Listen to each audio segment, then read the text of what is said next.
Every mentor I've paid over 70k worth told me the same thing: post and create content. And they weren't wrong, it works. I just had zero proof of concept that it works for me right now in this new niche I was in. So I did something completely different. I stopped posting entirely and focused on the one thing that I already have proof of working. And only 6 weeks later, over 10k in new revenue and an extra 11k in deals and 0 pieces of content posted. So let me show you the whole system right now. Here is the playbook, the exact system, and no content is required.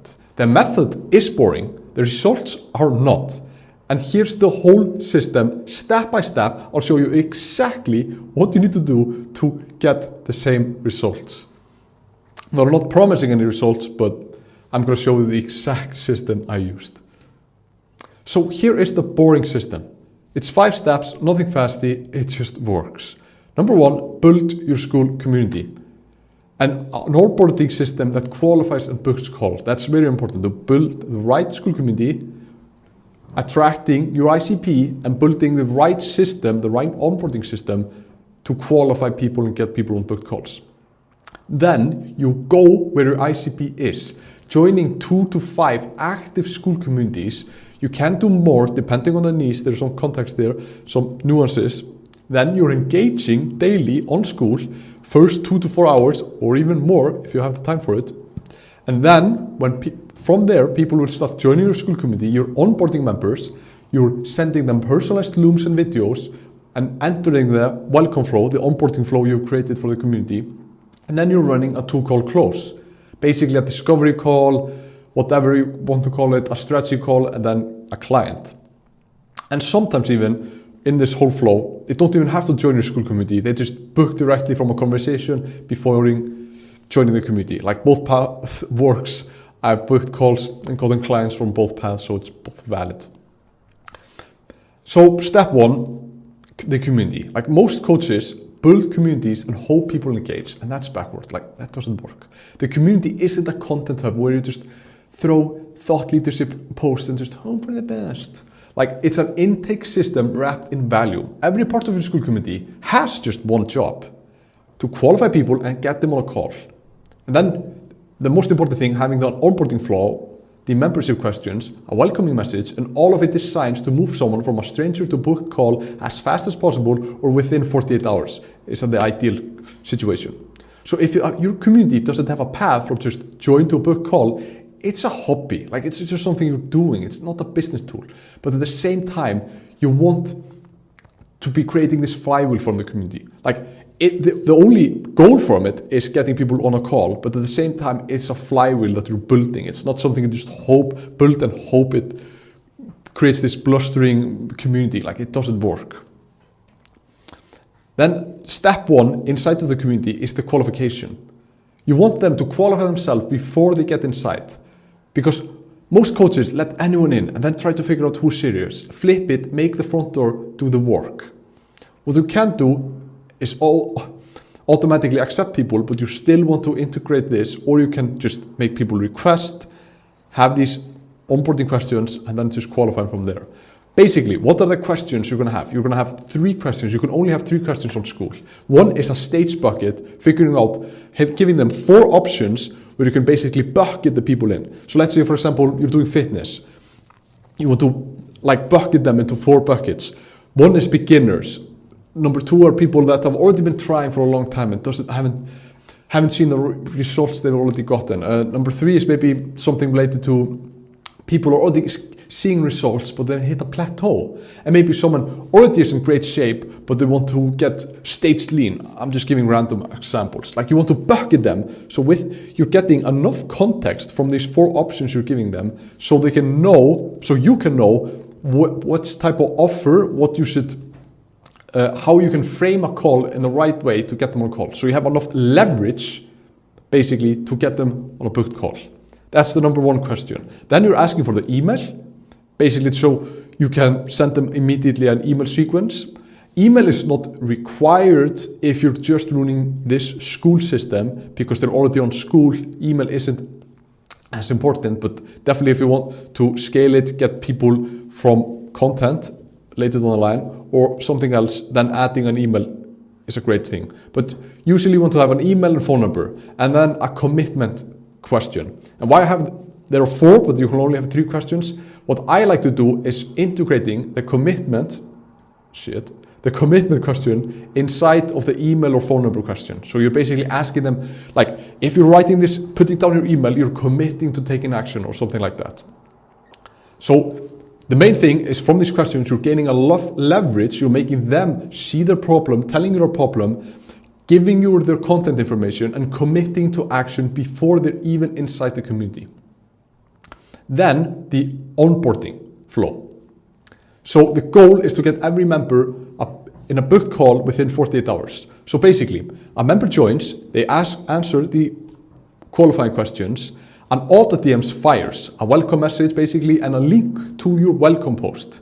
And that welcome post is basically a 3-step or 2-step, 1-step flow, a very short video or text, basically telling them do this or that, whatever. Check in the classroom of a welcome course, or do this first course.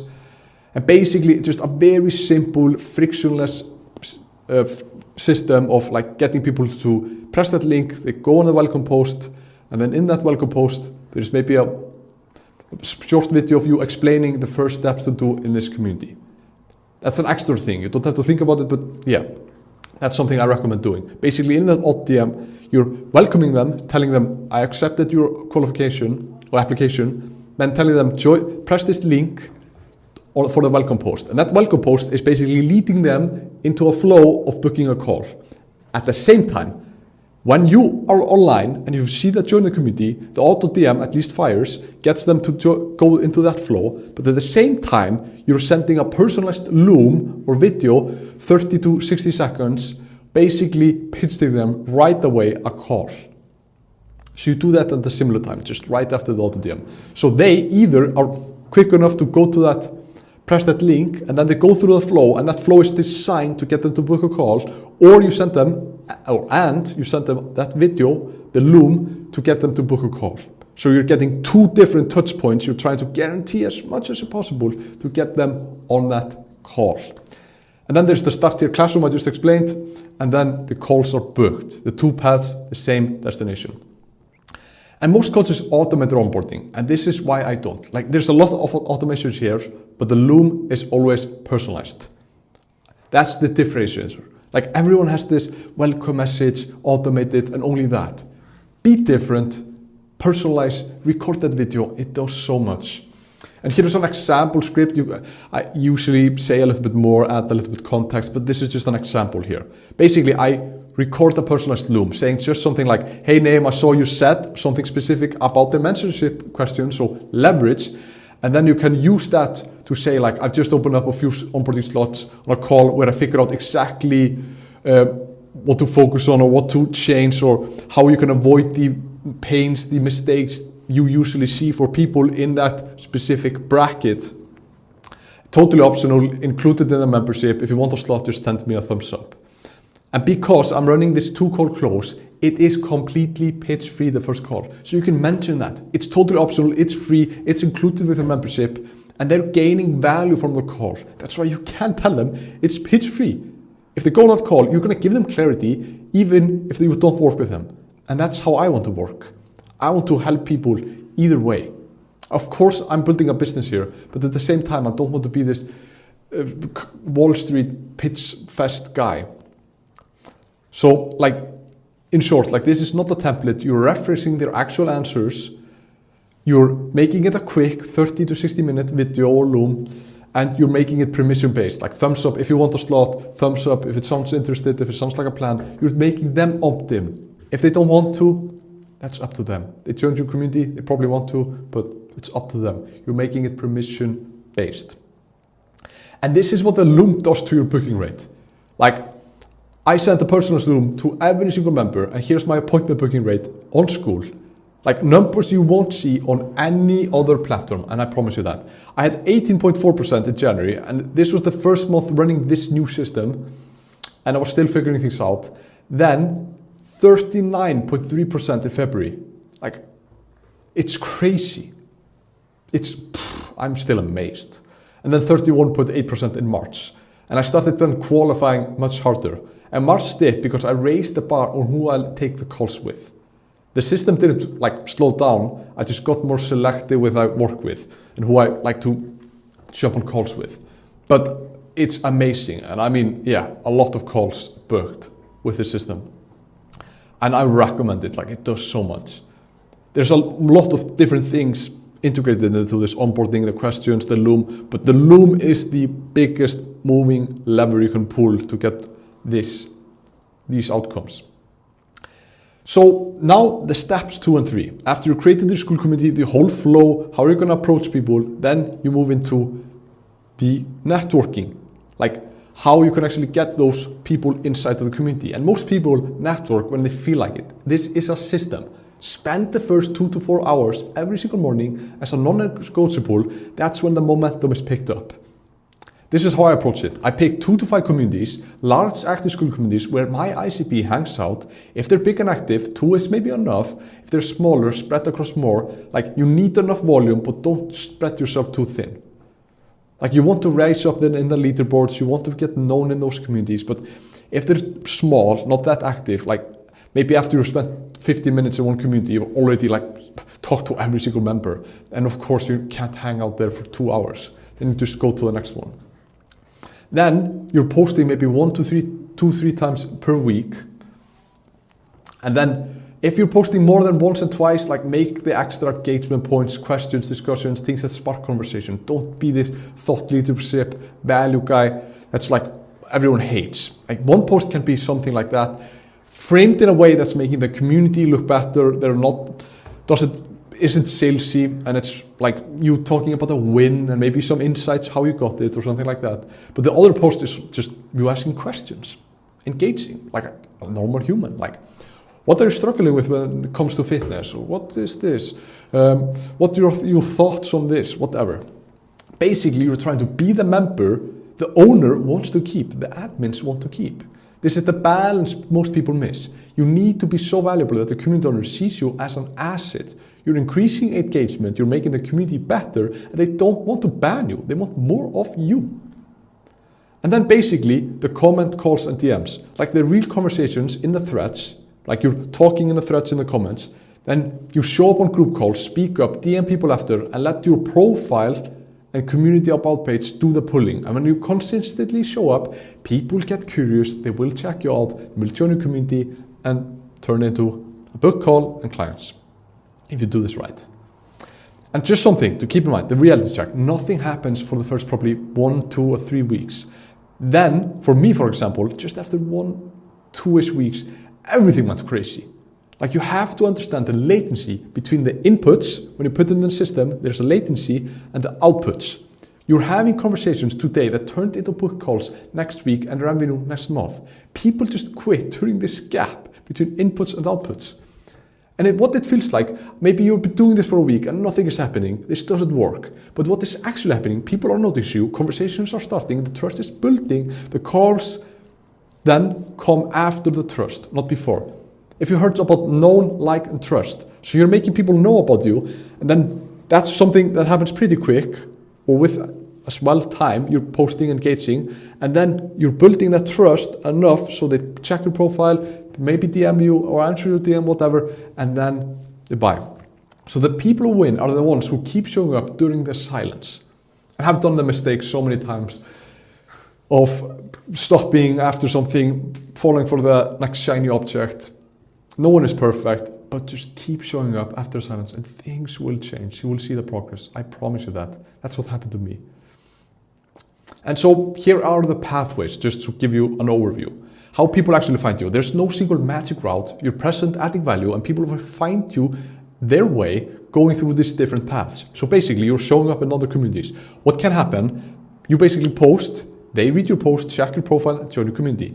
Maybe there's a thread. You comment, they start a real conversation, and they DM you directly. You comment this on your, and then they check your profile. Basically, they see you adding value on someone else's post. They get curious, check your profile. You meet on a group call, connect afterwards, they reach out. And that all leads to either they join your community or they book a call directly, one of those two.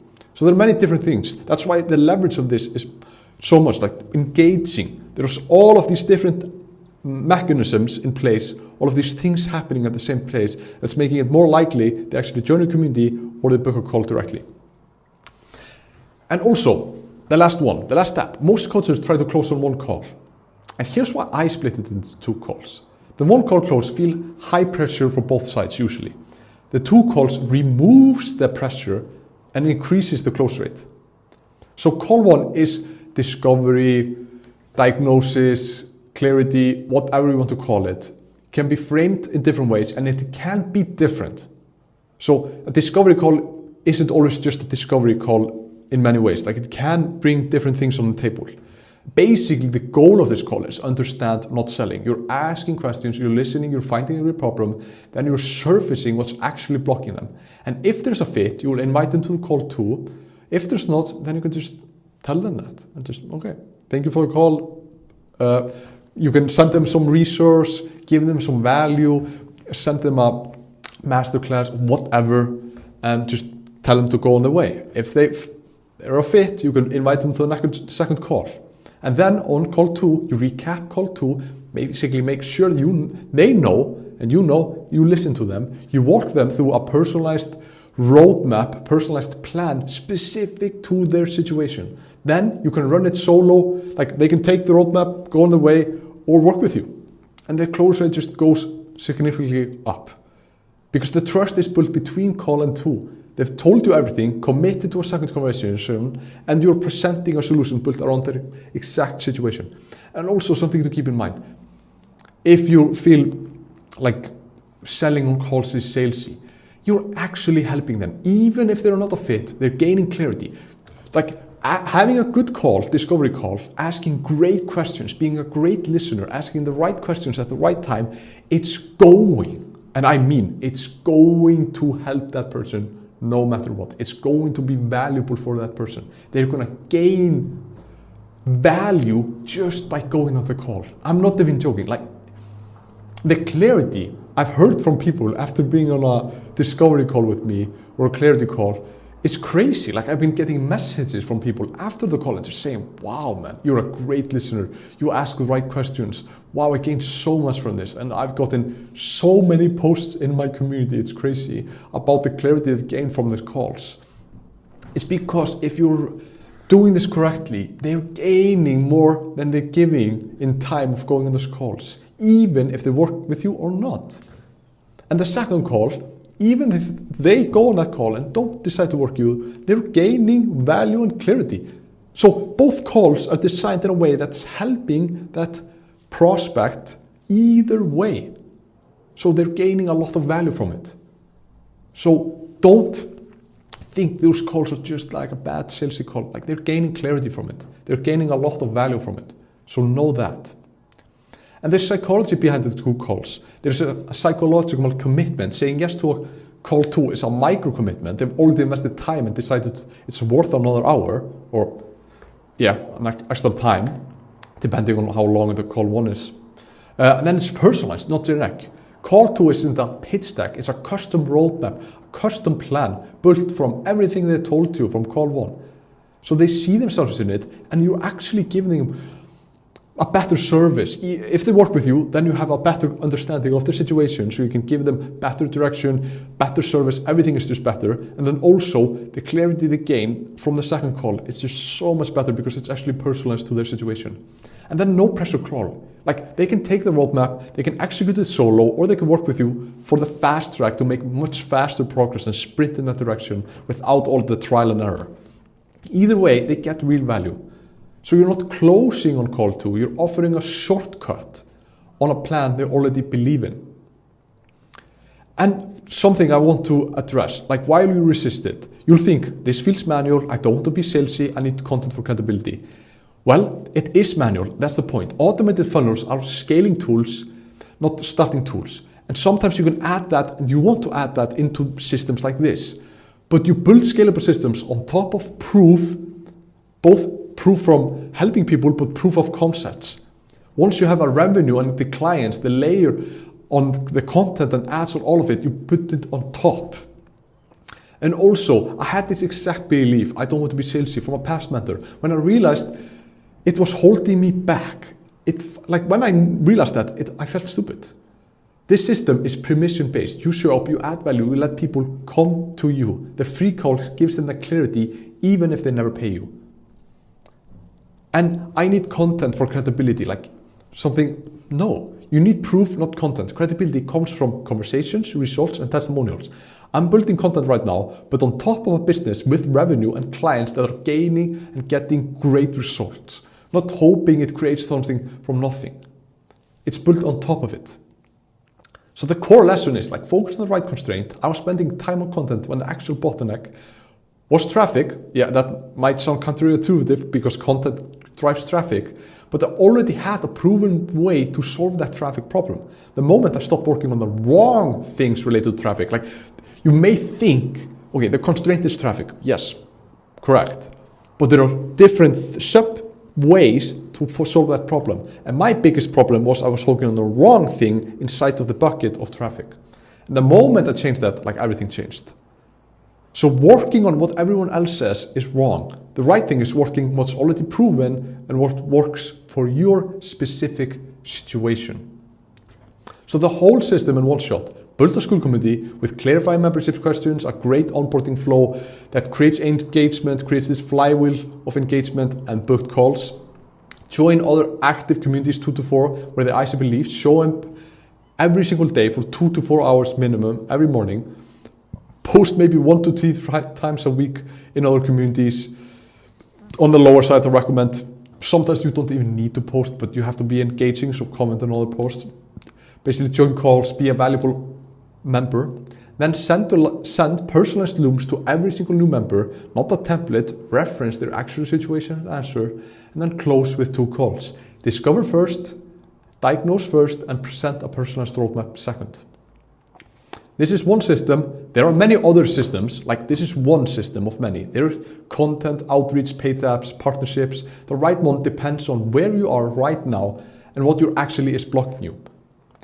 I'm running different systems because I'm scaling, but you can, and this is a proven system, you can start implementing right away to get results. But there's many different ones. So something I want to offer you, if you want, is a constraint diagnosis call. So we will fix your constraint. I'll diagnose exactly what's blocking your client growth, your coaching growth right now. Not something cookie cutter, pre-made script, whatever. It's an actual constraint diagnosis to figure out exactly what's blocking you, not John over there, but you from the growth. And then you get the systems. You leave exactly what systems to build and in what order, because there's many different systems. For one person, you should maybe start building content on top of maybe the Skool system you've built from this video. Or maybe for one person, building an outbound system is something they should focus on. So it depends on the context, and there are many different systems. So I'm going to show you exactly what system to build and in what order, instead of focusing on the wrong things. And on the first call, I will promise you, I won't pitch you. I won't pitch you. So you can know and you can show up to that call with 100% confidence that I won't pitch you. You work with clear actions, clear system, clarity on exactly what you should be focusing on to get to that next level. The link is in the description. Thank you so much for watching, and implement these steps, and I'll promise you, you will see results.